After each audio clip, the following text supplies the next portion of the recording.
কাশ্মীরে পাল্টাপাল্টি আক্রমণের পর ভারত ও পাকিস্তানের মধ্যে উত্তেজনা এখন তুঙ্গে।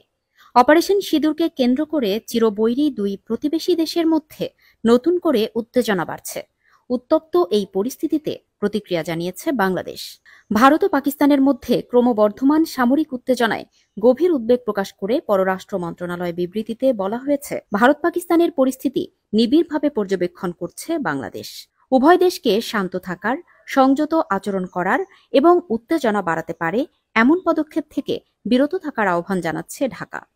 বিবৃতিতে আরও বলা হয়, আঞ্চলিক শান্তি, স্থিতিশীলতা ও সমৃদ্ধির চেতনায় বাংলাদেশ আশাবাদী। কূটনৈতিক উদ্যোগের মাধ্যমে এই সংকট নিরসন সম্ভব।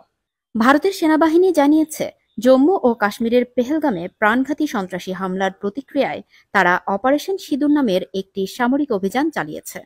এর আওতায় পাকিস্তান অধিকৃত কাশ্মীর এবং পাঞ্জাব প্রদেশের বেশ কয়েকটি সন্ত্রাসী ঘাঁটি লক্ষ্য করে নিখুঁত ক্ষেপণাস্ত্র হামলা চালিয়েছে।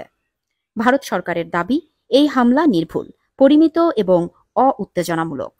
পাকিস্তানি সেনা স্থাপনাকে টার্গেট করা হয়নি বলেও দাবি করেছে তারা। তবে পাল্টা জবাবে পাকিস্তানের বিমান বাহিনীও হামলা চালিয়েছে ভারতের অভ্যন্তরে। পাকিস্তান দাবি করেছে, এই অভিযানে ভারতের 5টি যুদ্ধ বিমান, একটি ড্রোন এবং একটি ব্রিগেড সদর দপ্তর ধ্বংস হয়েছে। এছাড়া মঙ্গলবার রাত থেকে লাইন অব কন্ট্রোল বরাবর ভারত ও পাকিস্তান সেনাদের মধ্যে গোলাগুলি ও মর্টার হামলার ঘটনা ঘটেছে।